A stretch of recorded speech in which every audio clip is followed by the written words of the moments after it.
Boa noite. Você fica agora com as notícias que são destaque em Minas nesta quarta-feira. Marido sai da cadeia, mata a esposa e se suicida. Susto para passageiros do transporte público da capital. Ônibus que estava em trânsito pega fogo e fica completamente destruído. Novo acordo vai permitir que moradores das áreas atingidas pelo desastre de Mariana negociem indenizações individuais. Motoristas de vans escolares terão que obedecer novas regras do Detran ou não poderão circular.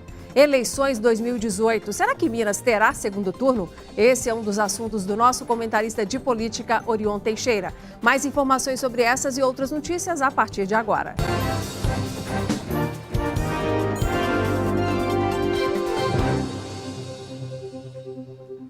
Nós abrimos o jornal com a notícia de uma tragédia familiar. O marido saiu da prisão no domingo e planejou a morte da esposa. Em seguida, se matou. Segundo os vizinhos, as brigas eram constantes. Os crimes ocorreram em Uberlândia, no Triângulo Mineiro.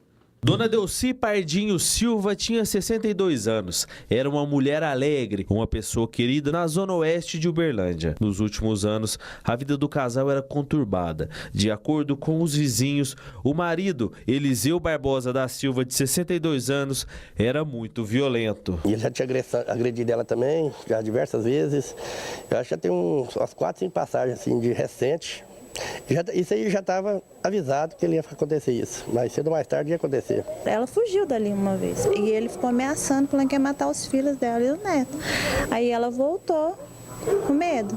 Já teve denúncia dele, denúncia que ele estava mantendo ela em casa privada. Ele era muito ciumento, não deixava sair para fora. O circuito de segurança de uma empresa vizinha registrou a última briga do casal. O senhor Eliseu sai da casa com os braços cheios de roupas. Ele tem dificuldades para abrir a porta. Entra no carro e para um pouco para frente. Quando ele sai do veículo, tranca a porta e entra rápido na casa. Repare que ele tem o cuidado de fechar o portão. Ele fica cerca de 2 minutos na residência e sai. Observe que enquanto ele tenta abrir a porta do carro, um objeto cai da mão dele. É um revólver calibre 32, a arma que ele usou para matar a esposa. Depois de atirar na esposa e fugir, o Eliseu veio aqui para esse posto de combustíveis no Anel Viário Oeste. De acordo com os frentistas, foram feitos 2 disparos. Era o momento que o Eliseu tentava contra a própria vida. Ele foi socorrido e encaminhado para a unidade de saúde. Ele estava preso, foi liberado no domingo agora e infelizmente cometeu esse crime aí contra a sua mulher.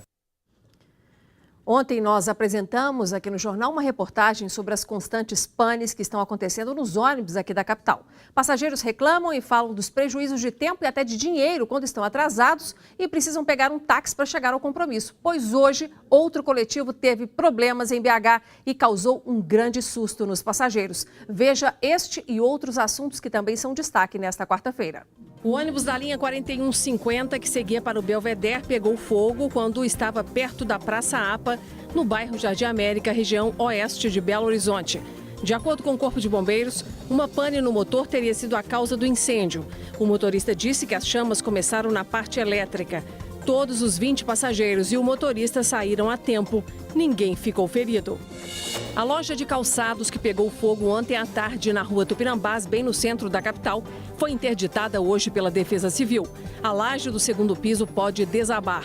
Para combater o fogo, o Corpo de Bombeiros precisou evacuar o quarteirão. Apenas uma pessoa foi socorrida por inalação de fumaça.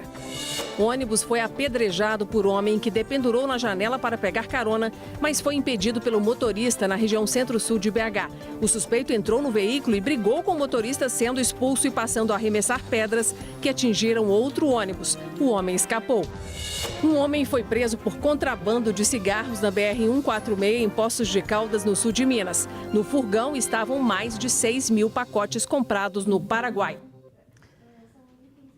Nós não precisamos caminhar muito por BH para vermos lixeiras danificadas, grades de proteção quebradas, bueiros sem tampa e obras de arte pichadas. Os danos ao patrimônio aqui em Belo Horizonte estão crescendo muito e aumentaram do ano passado para cá quase 60%. É difícil encontrar uma lixeira na região central da cidade que não esteja assim, depredada. Grades de proteção não têm ajudado muito na segurança dos pedestres, já que várias estão quebradas ou arrancadas. As pichações também têm contribuído para essa estética do caos. Mas para quem passa pelo centro quase todo dia, será que dá para se acostumar com a vista? É difícil acostumar com essa cena. Como cidadão brasileiro, a gente não pode aceitar uma coisa dessa. A gente fica pagando imposto caro, dando dinheiro para o governo, sendo que olha a nossa rua como que tá. Eu acho que a nossa cidade virou bagunça mesmo. Falta de zelo da prefeitura, falta de manutenção da prefeitura. E não é só no centro da cidade que a gente se depara com cenas assim. Em Belo Horizonte, o número de crimes contra o patrimônio aumentou 60% nos primeiros 8 meses deste ano em relação ao mesmo período do ano passado. De janeiro a agosto deste ano, foram registradas 654 ocorrências deste tipo. 282 de danos, 223 de furto, 99 de furto qualificado, 49 de pichação e 1 de roubo. No mesmo período de 2017, foram registrados 411 crimes contra o patrimônio. 161 danos, 124 furtos, 101 furtos qualificados, 25 pichações e nenhum roubo, dados da Guarda Municipal. E nem pontos turísticos e importantes para a história da cidade têm escapado. Na Praça da Estação, local de chegada de muita gente à capital, o monumento à Terra Mineira, obra de 1930 do escultor italiano Giulio Starati, está depredado. As fontes e estruturas de granizo e metal também estão. Uma das autoras do projeto de requalificação e restauro da praça se espanta com a falta de manutenção. Ela praticamente inexiste.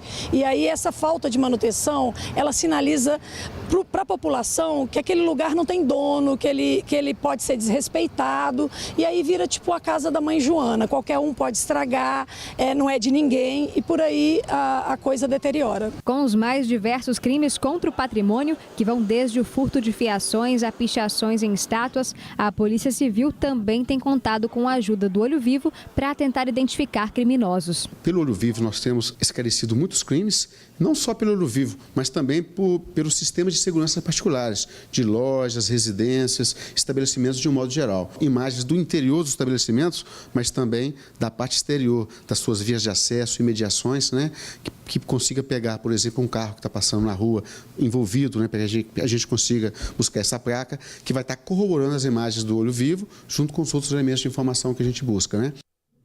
Detran cria novas exigências em relação às vans escolares. Além de passar pela vistoria das prefeituras, os veículos terão que ser credenciados pelo órgão. A cobrança também aumenta para os motoristas que têm até dia 29 de novembro para obter licença junto ao Detran e ainda precisarão, por exemplo, apresentar certidões negativas. O sindicato da categoria já prevê aumento de custos no serviço de transporte.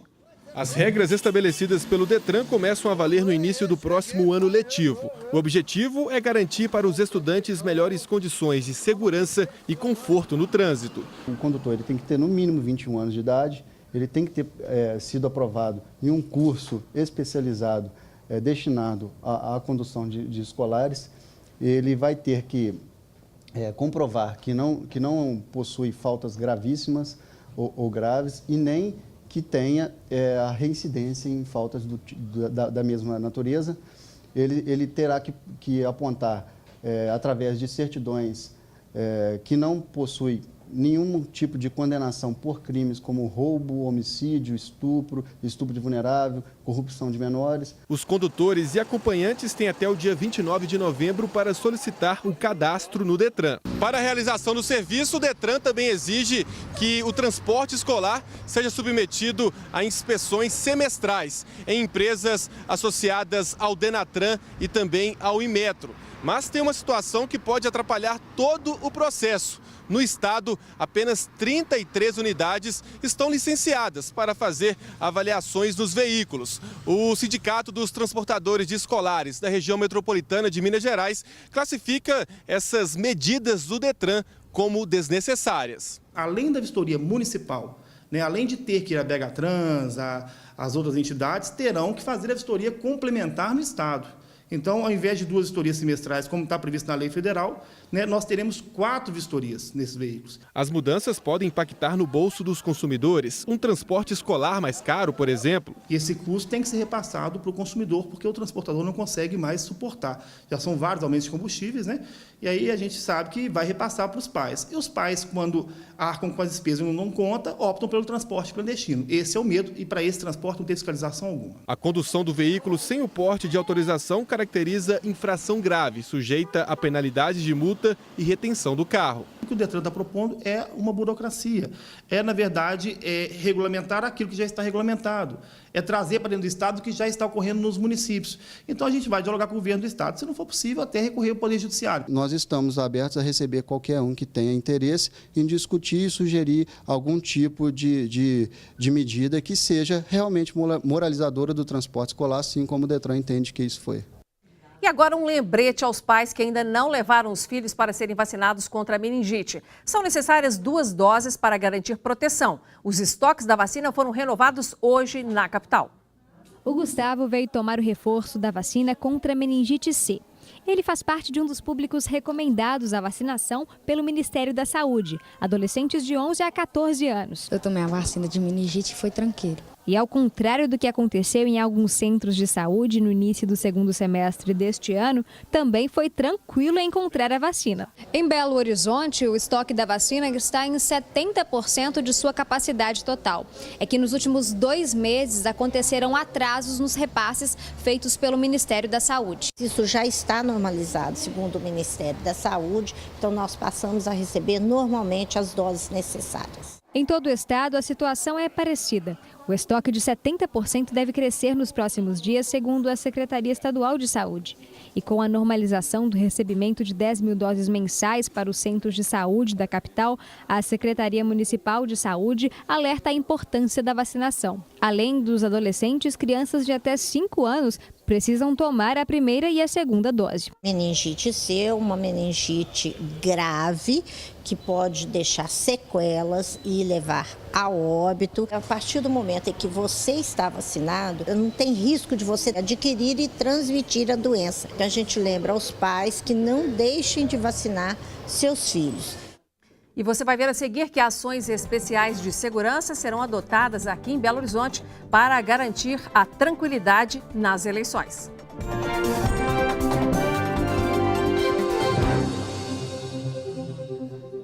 Foram divulgadas hoje as ações de segurança que serão adotadas aqui em Minas para as eleições. Representantes das entidades que compõem o Gabinete Institucional de Segurança estiveram presentes na reunião. A juíza eleitoral e coordenadora do gabinete reconheceu que o clima é de tensão nas eleições do país. Não podemos negar que o clima é tenso, mas eu não antevejo necessidade de reforço. A Polícia Militar, que faz o policiamento ostensivo, Polícia Militar aqui de Minas Gerais, ela tem plenas condições de conter a ordem, se necessário for. Tanto é verdade que nós não requisitamos, nós, eu digo de Minas Gerais, não requisitamos a Força Nacional. Existem os crimes eleitorais que são classificados como mais comuns pela Justiça Eleitoral e que também foram tema da reunião. É preciso que o eleitor entenda que não pode fazer boca de urna, será coibido pela polícia. A partir das 22 horas do sábado, dia 6 de outubro, véspera da eleição, é o último momento em que os candidatos poderão distribuir o material.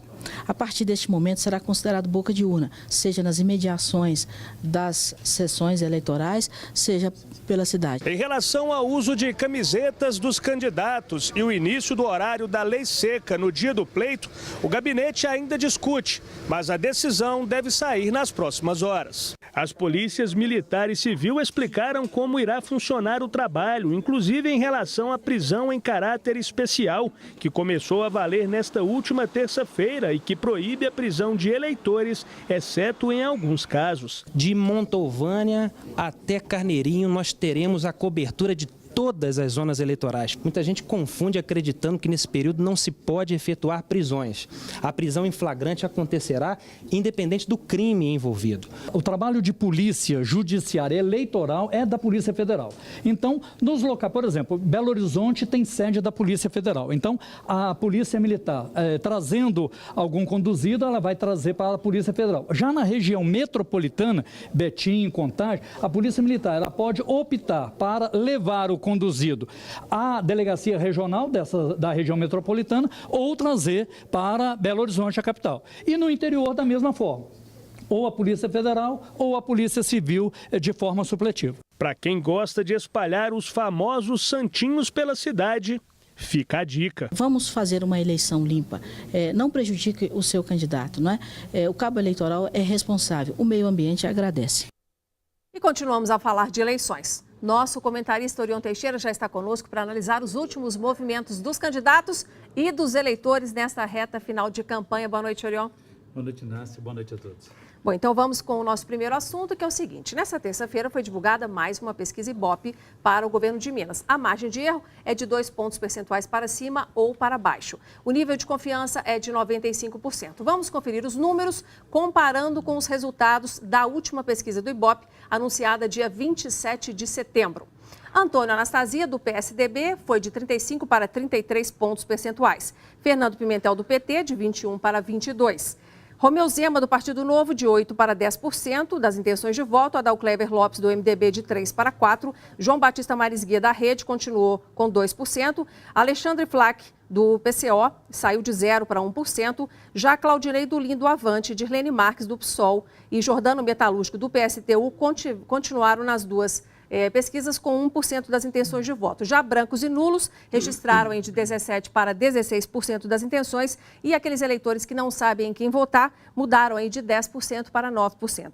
Orion, o candidato do Partido Novo, Romeu Zema, foi quem mais teve alteração de 2 pontos percentuais. O Pimentel, uma pequenina alteração. Já a Anastasia caiu 2 pontos percentuais. Como é que você analisa esse movimento do eleitor? E eu quero saber se você está aí apostando num segundo turno para governador aqui em Minas. Pois é, Inácia, já dissemos isso aqui, que o crescimento, o surgimento de um terceiro lugar poderia levar a eleição para o segundo turno. Hoje, esse terceiro lugar está com o Romeu Zema, que está ajudando aí o segundo lugar, que é exatamente o candidato a governador pela reeleição do PT, Fernando Pimentel.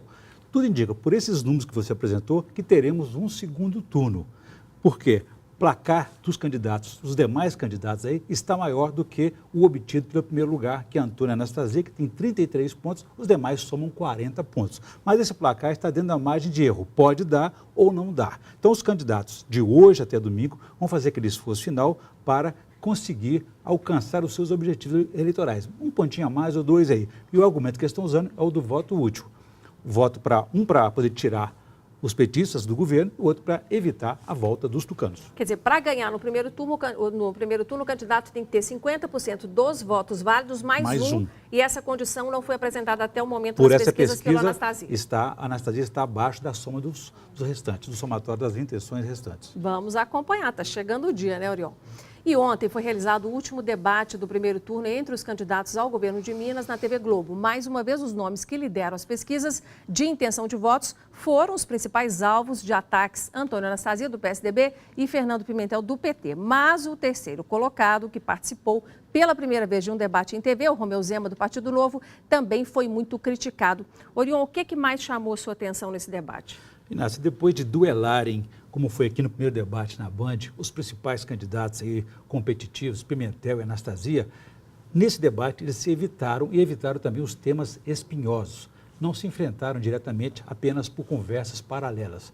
O destaque foi exatamente o candidato Romeu Zema, que estreou nos debates, no confronto entre os candidatos, mostrou firmeza em suas posições, chegou a criticar todo mundo, falou que a política que os políticos fazem se comparou a um chiqueiro, entendeu? E também foi atacado. Agora, o que ele surpreendeu, e negativamente ao final, foi que ele pediu voto para 2 candidatos a presidente. O candidato do partido dele, João Moedo, e o candidato do PSL, Jair Bolsonaro. É uma mistura aí de oportunismo, também aí com infidelidade partidária. Tanto é que a direção nacional do partido reprovou a iniciativa dele, considerando ela inaceitável. Tá certo. Vamos agora então para o nosso último assunto, que é o seguinte. A gente vai analisar agora as intenções de voto dos eleitores na campanha presidencial. As últimas pesquisas mantêm Jair Bolsonaro, do PSL, em primeiro lugar nas intenções de voto, seguido de Fernando Haddad, do PT. Em terceiro aparece aí Ciro Gomes, do PDT. Em quarto está Geraldo Alckmin, do PSDB. Em quinto, Marina Silva, do Partido Rede. Os votos brancos e nulos começaram agosto por volta ali de 30% e já estão aí em pouco mais de 10%. Orion, os eleitores estão descendo do muro e estão escolhendo aí em que partido, em que candidato votar. Na sua análise aí, a gente está perto aí, quando a gente olha a rejeição, ela é mais alta às vezes dependendo do candidato, do que a intenção de voto que ele tem positiva. A gente vai eleger aí um presidente menos rejeitado ao invés do mais querido, do mais desejado? Pois é, Nessa, por que isso está acontecendo? É porque houve uma antecipação do segundo turno dentro do primeiro turno. É como se já estivéssemos disputando, duelando essa disputa final entre esses dois candidatos, que vai expondo cada vez um e outro as qualidades e também os defeitos de cada um. Outro fator que contribuiu é o fogo amigo, aquelas declarações controversas de aliados que acabam desgastando os seus candidatos. Isso, então, está levando a gente a eleger não mais o mais aprovado, mas sim o menos rejeitado. Tá certo. Por hoje é isso. Obrigada, viu, Oriol? Prazer. E você vai ver a seguir: vítimas da tragédia de Mariana vão poder negociar indenizações individuais.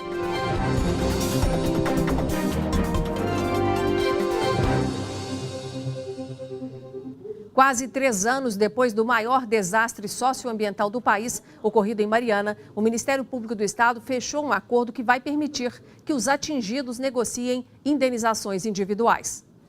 O seu José, conhecido por aqui como Zezinho do Bento, viveu 35 anos no distrito de Bento Rodrigues, destruído em novembro de 2015, quando a barragem de Fundão da mineradora Samarco se rompeu.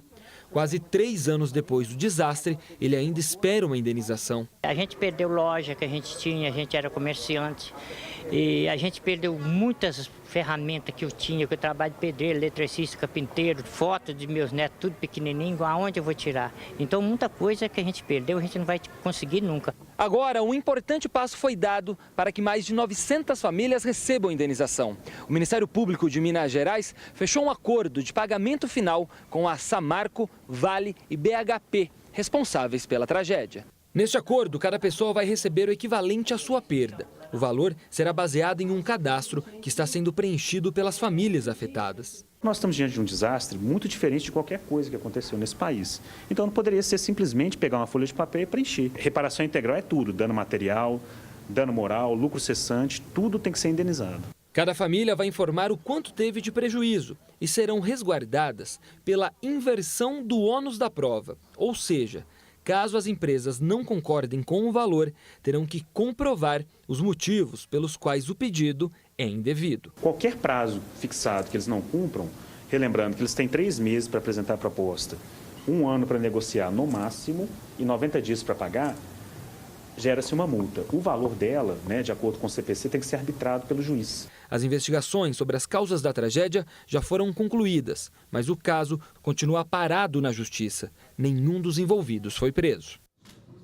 Tem uma dieta chamando a atenção de quem busca mais qualidade de vida. Pesquisadores italianos acompanharam os hábitos de 5.000 pessoas e comprovaram os bons resultados de quem adota a dieta mediterrânea. Nela, os produtos industrializados são substituídos por alimentos frescos e naturais. O Frederico não vai para o trabalho sem levar as refeições do dia. Ele cultiva esse hábito há quase 2 anos, quando iniciou a dieta mediterrânea. Uma alimentação baseada em vegetais frescos, azeite, peixes e produtos integrais. Desde então, perdeu quase 20 quilos. Você vai ficando mais velho, você começa a ficar mais vaidoso, aí começa a ter problema de sono, de dores nas costas, dor nas articulações, autoestima lá embaixo, sem vontade nenhuma de sair, de curtir. O seu Fábio tem 86 anos e adotou essa dieta por recomendação médica, depois que alguns exames de rotina vieram alterados. Os níveis de colesterol, triglicéride e outros estavam elevados. E que poderia ocorrer futuramente algum incidente. Pesquisadores italianos acompanharam os hábitos alimentares de 5.000 pessoas acima dos 65 anos de idade.